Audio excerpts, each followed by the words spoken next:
Don Sturgill here. I'm a marketing writer and strategist in Bend, Oregon. I help businesses get more customers and sell more stuff. You know, there's one person no business can do without. I'm not speaking of the sales manager, the executive assistant, or even the CEO. The one necessary individual to business success is the customer. Without a sufficient flow of happy buyers, no business can last for long. Want to know how to outsell your competition every time?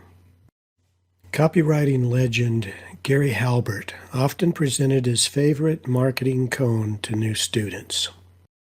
If you and I both owned a hamburger stand, and we're in a contest to see who could sell the most burgers, what advantages would you most like to have on your side to help you win?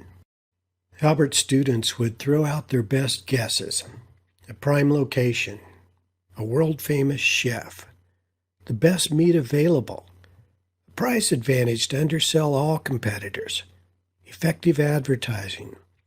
The students would go on until they ran out of ideas, while Halbert just shook his head and smiled. "Here's my one desire," Gary Halbert would slowly recite.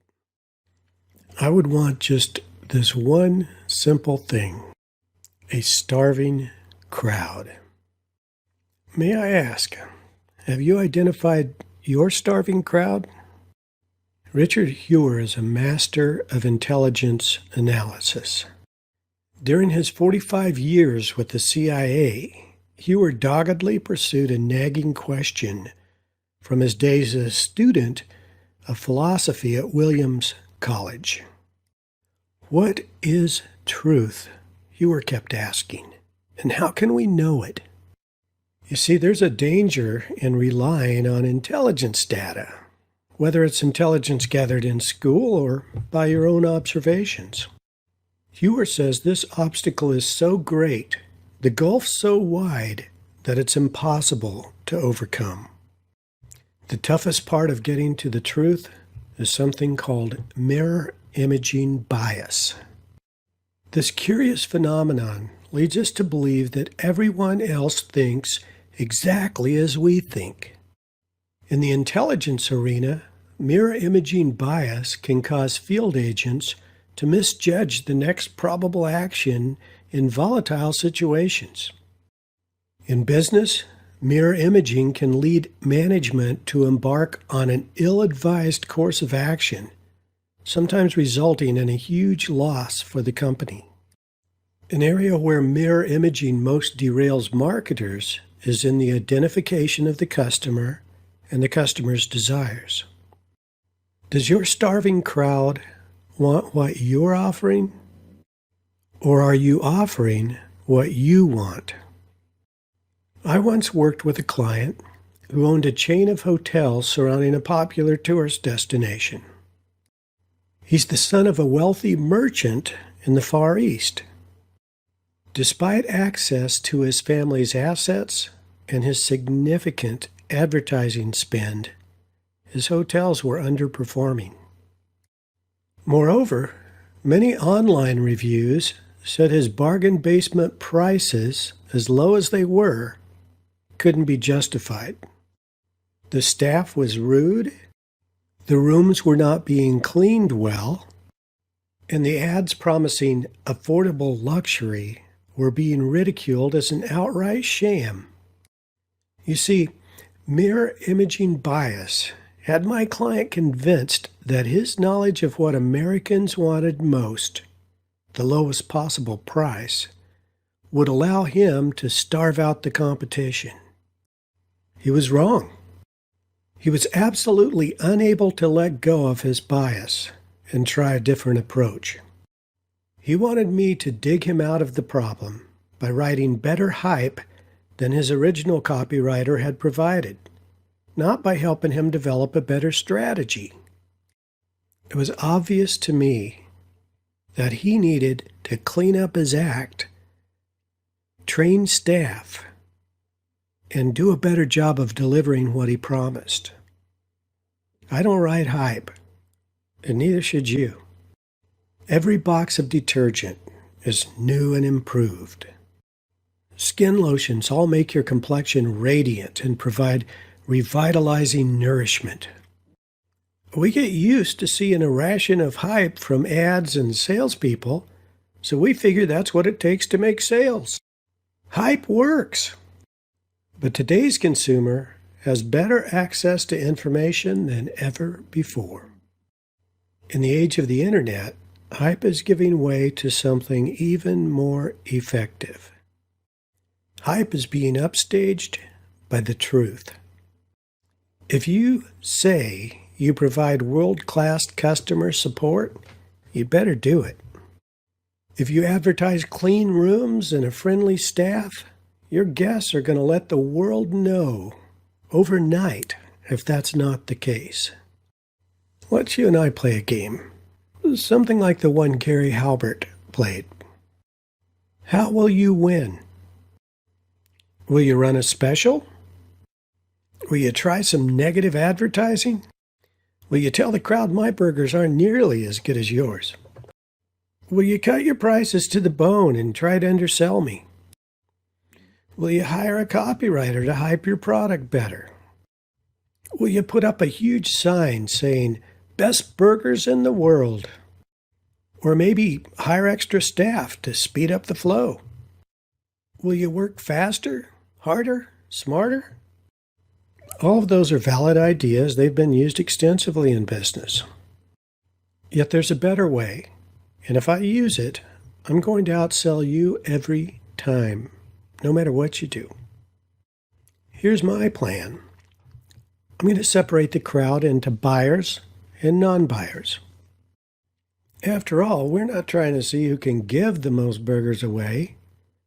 You see, I'm going to allow, even urge those who aren't buying customers to go to your cart.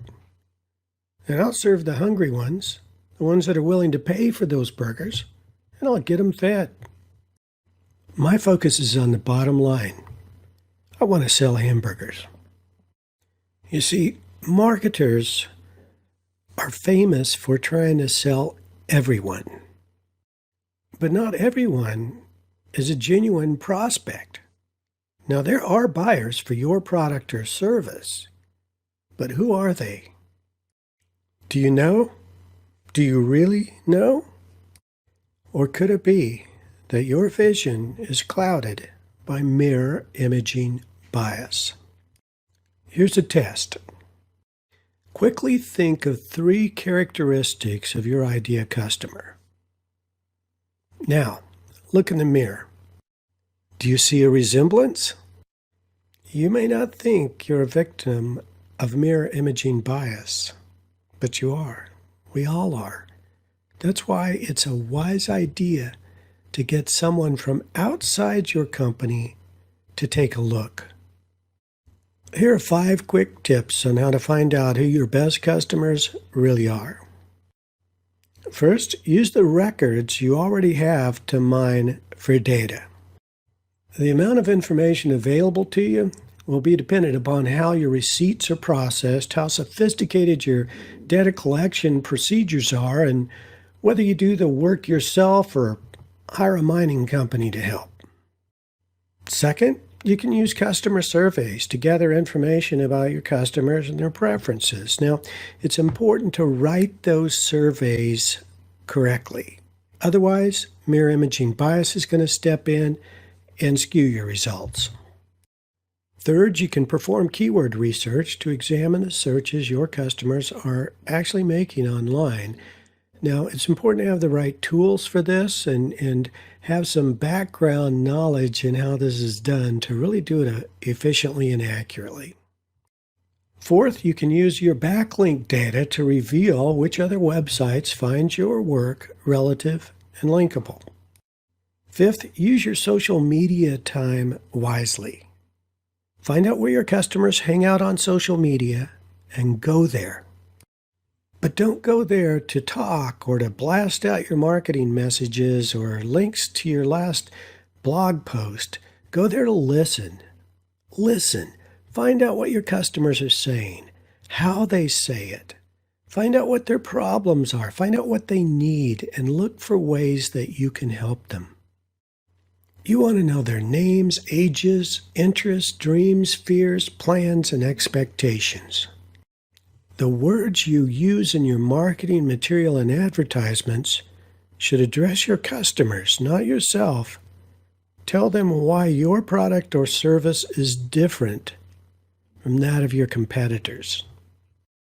Tell them how you can help solve those problems you've identified. You see, the primary considerations when starting or evaluating any marketing campaign are these. Who are the customers most suited to my offer and my goals? Where are they? And what can I say or do to get their attention? Always be looking for your hungry crowd, but with one caveat. Identify those within that crowd who are capable and willing to pay for your product or service. Now, I know that building desire is a part of that, but some people just aren't going to buy. And when you can tell the difference between those who will and those who won't, then you can begin that separation process that's going to boost your sales.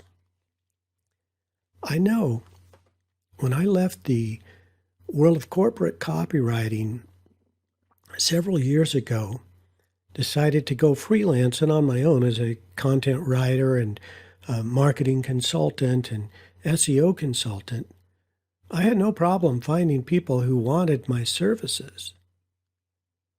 But they all wanted to drive down the price as far as they could. Now, I'm sure you face that in your business as well.